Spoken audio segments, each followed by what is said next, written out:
pues para analizar la situación en Perú.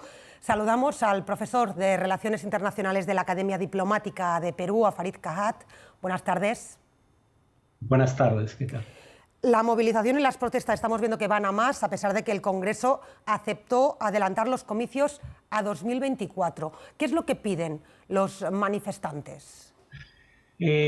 No todos tienen la misma agenda, pero en todo caso la agenda central de quienes se movilizan y sobre todo usan la fuerza como medio de acción es que el adelanto electoral sea perentorio, no abril de 2024, sino lo antes posible este año, y que se convoque un referéndum para que la población se pronuncie respecto a la necesidad o no de convocar a elecciones para una asamblea constituyente que redacte una nueva Carta Magna.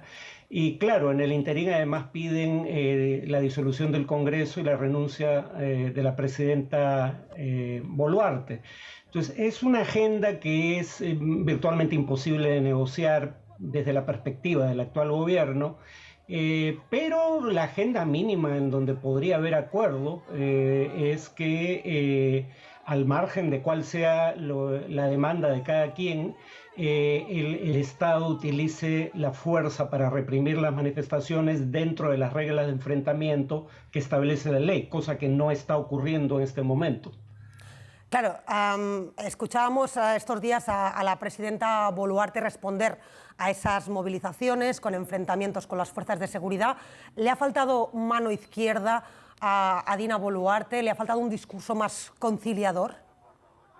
El problema con Boluarte es que está en una situación políticamente insostenible, ¿no? Por un lado, la única razón por la que es presidenta y no presidiaria es porque sus rivales, los rivales del anterior gobierno, el de Pedro Castillo, en el Congreso, decidieron retirar cargos que existían en su contra o sobreseer una denuncia en su contra. Hay otra que está en trámite en el Poder Judicial para permitirle llegar al gobierno. Ella no tiene apoyo popular, a juzgar por las encuestas, su aprobación es muy baja, no tiene partido político, no tiene bancada en el Congreso, y bajo esas circunstancias es rehén, o por lo menos se ha convertido para efectos prácticos en rehén de la mayoría conservadora en el Parlamento.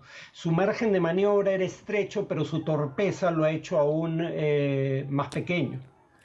Claro, la gran pregunta es quién está detrás de esas movilizaciones, quién lo está organizando.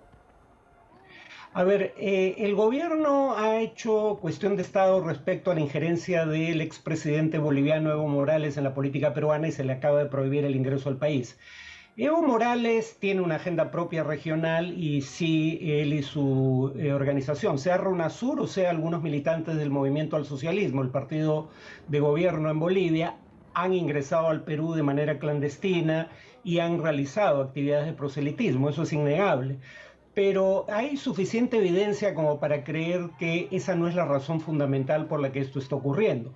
Por ejemplo, ya nadie recuerda que Evo Morales no apoyó a Pedro Castillo en las elecciones presidenciales de 2021, apoyó en primera vuelta a Verónica Mendoza, y en Puno, donde se concentra la población aymara del Perú, que étnicamente es similar a la mayoría de la población boliviana y zona fronteriza con Bolivia, la candidata de Evo Morales obtuvo una votación magra, ¿no? Y además el sur andino en el Perú siempre ha votado, por lo menos desde 2006, de manera distinta como votan zonas más pudientes del país como Lima o la costa norte. Entonces hay problemas locales que se atribuyen a actores externos de manera equivocada, en mi opinión, y hay suficientes fuentes de financiamiento local, hay toda una economía informal, en algunos casos ilegal, que ha dado muestras de ostentación, por ejemplo, haciendo marchas con camionetas 4x4 por zonas altoandinas, que parece ser la fuente de financiamiento de parte de estas protestas. Es decir, lo que hay en común es un malestar, aunque no hay un motivo concreto más allá de este nuevo gobierno tras el autogolpe de Estado.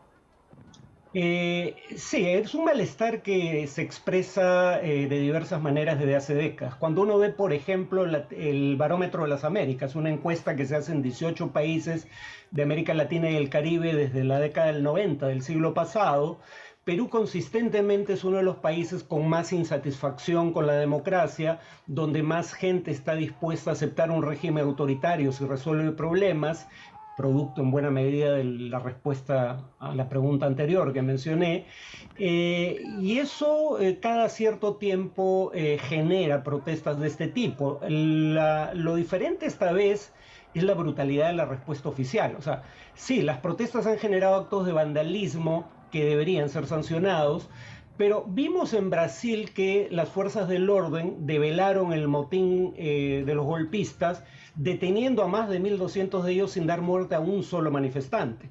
Mientras que en el Perú ayer únicamente murieron, o antes de ayer, murieron 17 personas.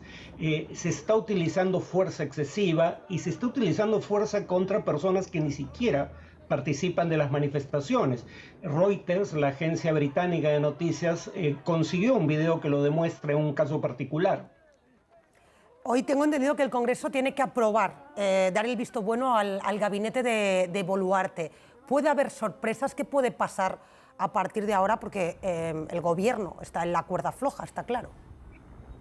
Bueno, antes de esta última masacre no había duda alguna respecto a que iba a recibir un respaldo mayoritario, pero aunque yo todavía creo que va a ser, se le va a conceder la confianza al gabinete que preside el primer ministro Otárola, ya hay bancadas que en todo o en parte se han manifestado en contra de conceder la confianza por lo que está ocurriendo en las calles del sur andino, particularmente, aunque no exclusivamente. Entonces sí creo que va a obtener la confianza, pero no por los márgenes que se presumía hace solo un par de días. Está claro que la crisis política en Perú no se va a resolver de forma inmediata.